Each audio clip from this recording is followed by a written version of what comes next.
karma wisdom as these energies are the tight, clenched, not letting out your energy. When that's relaxed by, oh, you've now been seduced, there's something you want, you go for it, then it's released as an all-accomplishing action. And when we've got these concepts in the flow, in the zone, everything works for a while. Forget all about the fears and comparisons, and you just do what you love to do, and wow, things just get accomplished.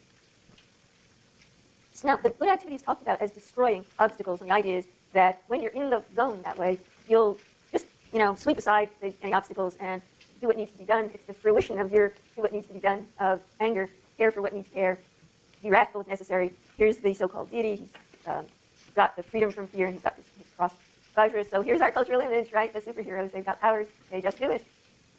Maybe not Spider-Man or whatever, but the others.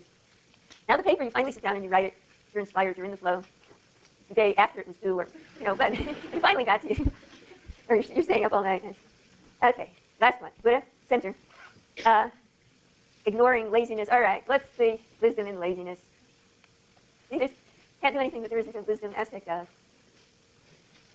And you sense that there's a kind of primordial resting, and you want to find that.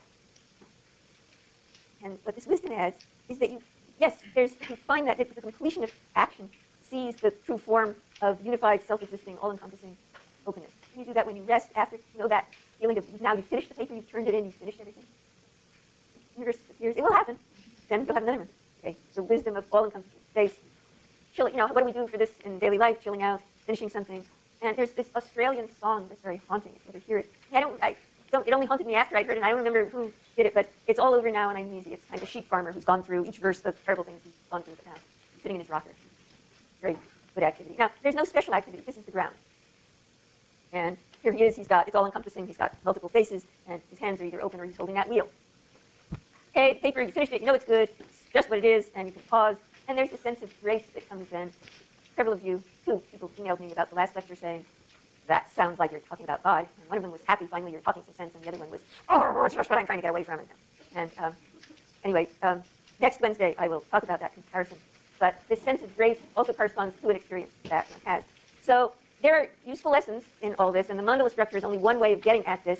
So what I hope you can take away is, the Mahayana view, if you look at yourself and your own problems and look at other people, is what's the human part of what I or they are really after and trying to do? And from this is, what's the wisdom part of it? And when one finds that, new ways of working with it will evolve. And I've got a bunch of things that will be on the website.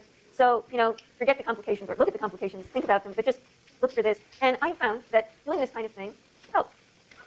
Now, these are all the realms transformed, and they're also the skandhas transformed. What this is saying is that what you and your supposed ego are really made of are these wisdoms.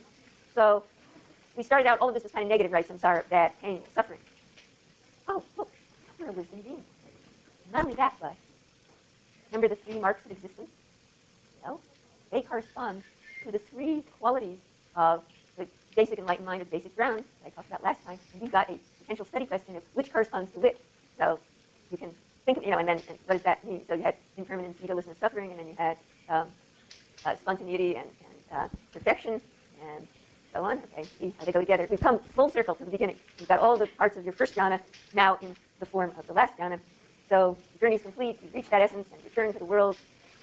And you come crowned now in ritual with the 5 wisdoms and the power to bring that to sentient beings, in the nectar that cures everything. Very quickly, there are some images. You're going to see a video of some of these skillful memes and rituals. There'll be lamas on thrones. This upsets some people a lot. They represent your wisdom, and it's respect your wisdom, and they really do take it that way. There'll be ritual liturgies. Those are Tibetan books. That's evoking these energies of the mandala. That's what they're doing. You'll see them with drums like this. Those are protector energy drums. You'll see public blessings. That also gets people upset. Well, you're helping people realize their own wisdoms by touching them. You'll see the black crown ceremony. The lineage figure that the video is about his funeral, and they've got shots of him. He becomes the bodhisattva of compassion, and he evokes the energies of compassion for the audience by putting this hat on his head. They'll explain. And, okay, this is your takeaway. Everything is contained in the sphere of self-born wisdom, world, and mandala. People talk about living the world as a living mandala. And so just look for the wisdom and compassion aspects of everything.